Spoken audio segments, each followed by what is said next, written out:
ایک واقعہ سناتا ہوں خواجہ معین الدین اجمیری کا. عطائے رسول ہند الولی حضرت خواجہ معین الدین اجمیری رحمت اللہ تعالی علیہ. میرے حضرت صاحب فرمایا کرتے ہیں ہم کٹر قادری ہیں، پر ہم کھل کے یہ بات مانتے ہیں کہ ہندوستان کے بادشاہ کا نام معین الدین اجمیری ہے. یہ ببانگ دہل مانتے ہیں. بہرحال ہند الولی حضرت خواجہ اجمیری ہیں. خواجہ اجمیری جب نئے نئے آئے نا یہاں اجمیر شریف میں، آپ نے خیمہ لگایا تھا، کپڑے کا خیمہ لگا کے اس میں رہتے تھے. تو ایک نوجوان تھا، وہ باہر رہتا تھا اجمیر سے، تو وہ آیا کچھ دنوں کے لیے،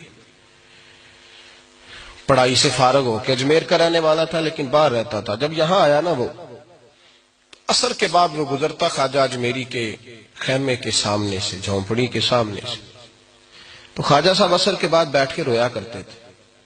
عاشق دا کام ہی رونا تونا، بنا رویوں نہیں منظوری. یہ عاشق سدا ہی روندا رہندا، پاویں وصل ہوئے تے پاواں دوری. رویا کرتے تھے.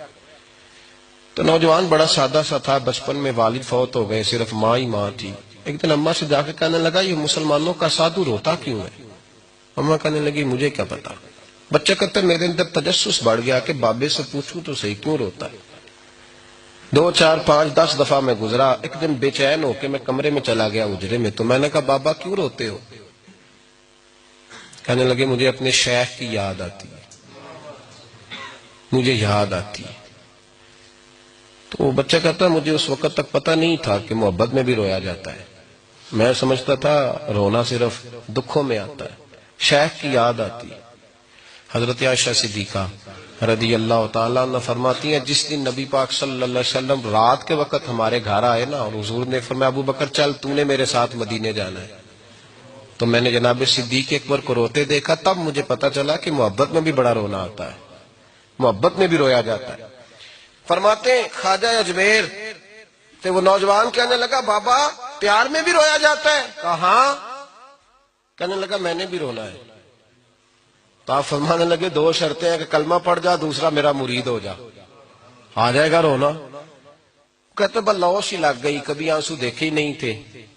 حضرت اجمیری کہتے ہیں اس طرح کر لے. کہنے لگا جی میں اپنی اماں سے پوچھ لوں. اماں کے پاس گیا تو اماں کہنے لگی بیٹے میں تجھے جانتی ہوں، تیرے دل میں جو بات بچپن سے آ جاتی ہے نا پھر وہ نکلتی کوئی نہیں. تو اس طرح کر لے جس طرح بابا کہتا ہے، اس لیے کہ تو نے پیچھے تو ہٹنا نہیں. جا کے مرید ہو گیا، کلمہ پڑھ گیا.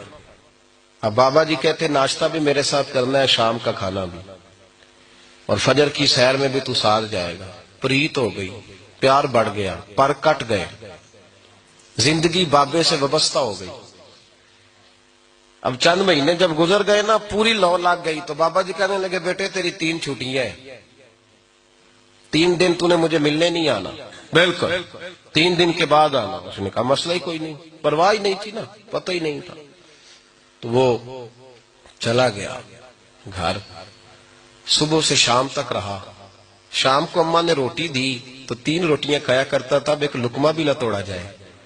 اماں کہتی بیٹے خیر ہے؟ اماں جی پتہ کوئی نہیں، کوئی اندر کمی ہے کسی چیز کی، کوئی خبر نہیں، پتہ کوئی نہیں. خواجہ صاحب رحمت اللہ تعالی علیہ کا وہ مرید اماں بار بار پوچھتی لیکن کوئی بات ہو تو بتائے نا. کچھ نہیں اماں کوئی نہیں. بڑی مشکل سے شام ہوئی، شفق غائب ہوئی، اندھیرا جو چھایا، ساری دنیا بستر پہ لیٹ گئی. تو اس نے اٹھ کے چھت پہ گھومنا شروع کر دیا. بچہ نہ سوئے تو اماں کیسے سوئے؟ اماں بھی چھت پہ آئی. کہا بیٹے کیا بات ہے؟ کہا اماں پتہ کوئی نہیں، کوئی میری نیند اڑا کے لے گیا ہے. بیٹے تو نے روٹی بھی نہیں کھائی؟ کہا اماں کوئی نہیں پتا، کوئی پتہ نہیں.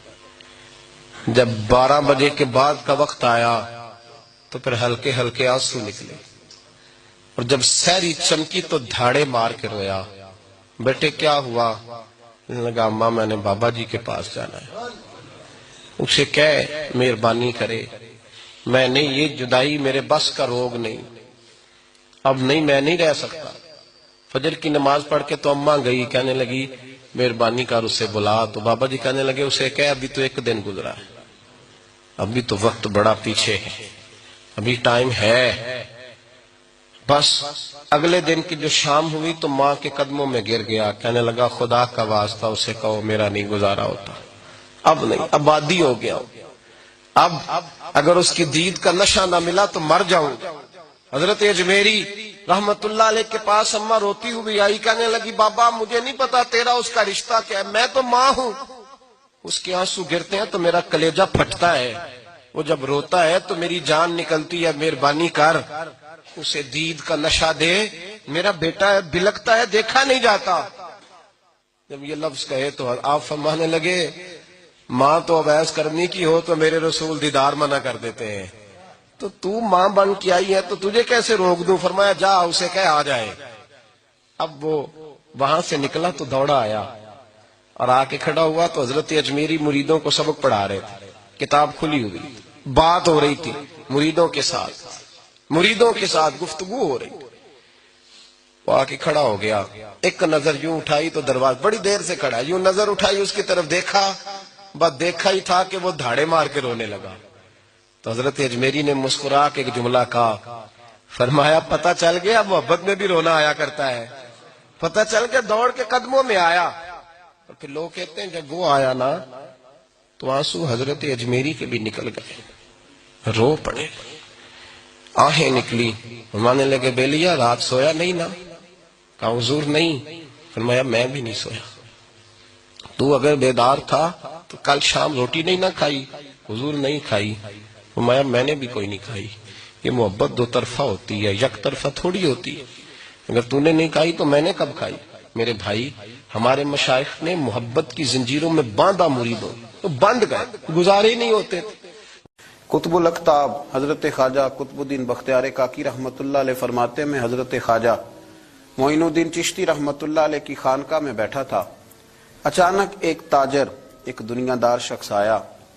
حضرت خواجہ معین الدین چشتی رحمت اللہ تعالی علیہ کے سامنے بیٹھے ہوئے آپ کے ایک مرید شیخ علی علیہ رحمہ جن کا نام تھا، ان کی طرف وہ تاجر تیزی سے بڑھا اور شیخ علی کا گریبان پکڑ لیا۔ میرے پیسے کب دو گے اور کتنے وعدے کرو گے؟ لاؤ میری رقم واپس کرو۔ حضرت خواجہ معین الدین چشتی رحمت اللہ علیہ ساری صورتحال سے بے خبر تھے، جلدی سے اٹھے اور اٹھ کر کے اس تاجر سے کہا کہ معمہ کیا ہے، بات کیا ہے؟ کہا حضور بہت عرصے تھے آپ کے اس مرید شیخ علی نے میری رقم دینی ہے اور واپس نہیں کرتا۔ خواجہ صاحب علیہ رحمہ نے شیخ علی کی طرف دیکھا اور فرمایا یہ معاملہ کیا ہے؟ عرض کی حضور غریب ہوں، کمزور ہوں، تنگ دست ہوں، قصدن ایسا نہیں کر رہا، اس سے کچھ مہلت لے چکا ہوں وہ ختم ہوئی، اب اور مہلت کا سوالی ہوں اور یہ مجھے مہلت دینے کو تیار نہیں ہے۔ خواجہ اجمیر علیہ رحمہ نے اس تاجر کی طرف دیکھا اور فرمایا غریب ہے، مجبور ہے، اس وقت تنگ دست ہے، اس کو کچھ مہلت دے دو، یقیناً تمہاری رقم لوٹا دے گا۔ اس نے حضرت خواجہ علیہ رحمہ کے ساتھ بھی توہین آمیز لہجہ معاذ اللہ اختیار کیا، ابھی لے کر کے جاؤں گا، پوری رقم لے کر کے جاؤں گا، ورنہ نہ صرف یہ کہ اسے رسوا کروں گا بلکہ میں اسے بازاروں میں کھینچوں گا۔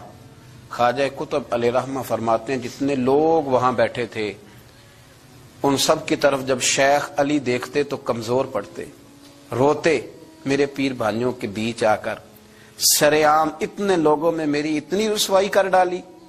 خواجہ اجمیر نے اپنی اس مرید کی آنکھوں میں جب آنسو دیکھے تو بڑا ہی دل نرم ہوا، اس کو کہا کچھ مہلت دے دے، اس نے کہا نہیں نہیں مجھے تو ابھی اپنی رقم چاہیے۔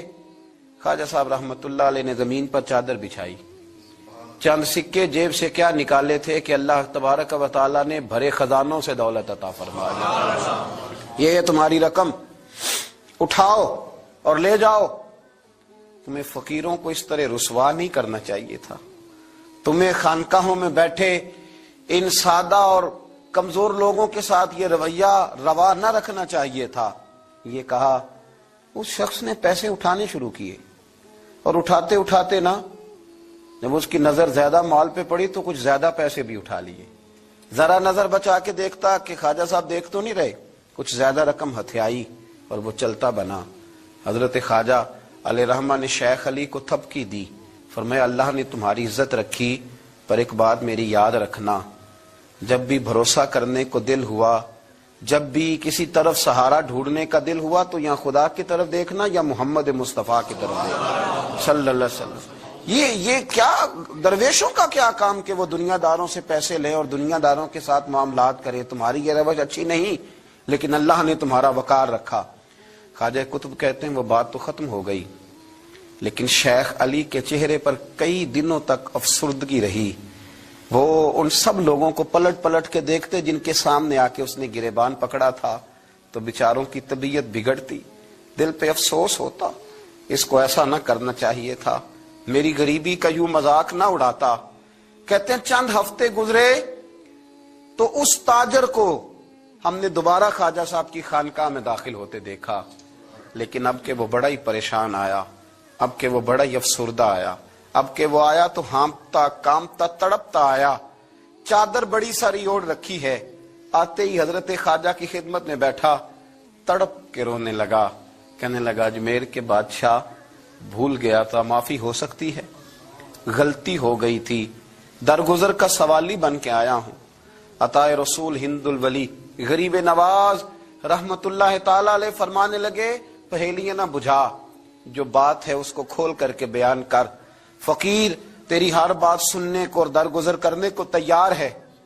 اس نے اپنا ہاتھ چادر کی اوٹ سے نکالا تو کہنے لگا حضور خشک ہو گیا ہے، اٹھتا ہی نہیں، حضور تکلیف میں ہوں، آزمائش میں ہوں۔ ہوا دراصل یہ تھا کہ میں نے نا وہ میں نے سکے اٹھاتے اٹھاتے نا آپ سے نظر بچا کے کچھ زیادہ اٹھا لیے تھے، تو آپ کی ناجائز دولت، میں نے آپ کی دولت کو ناجائز حاصل کر لیا تھا، تو حضور اس سبب سے میرا ہاتھ چھل ہو گیا، مجھے اتنے لینے چاہیے تھے جتنے میرے بنتے تھے، میں نے ناجائز پیسے لے لیے۔ خواجہ اجمیر فرمانے لگے دنیا دار ہے تو ابھی تک دنیا داری میں ہی اڑا ہوا ہے، تو دنیا دار ہے تو ابھی تک تیرا خیال سکوں میں، پیسوں میں، دھیلوں اور اشرفیوں میں اڑا ہوا ہے۔ فرمانے لگے مجھے پتا تھا تو زیادہ اٹھا رہا ہے، لیکن فقیر کے پاس جو خزانے ہیں وہ اس کے ذاتی نہیں، وہ رب کریم کے دیے ہوئے ہیں۔ اللہ کے خزانوں میں سے کوئی لے گیا تو لے گیا، لیکن تو یہ کیا سمجھتا ہے کہ زیادہ سکے اٹھانے کی وجہ سے تیرا ہاتھ چھل ہوا ہے؟ یہ اس لیے تیرا ہاتھ خشک ہو گیا ہے کہ تو نے ایک فقیر اور درویش کو بھرے مجمع کے اندر رسوا کر ڈالا تھا۔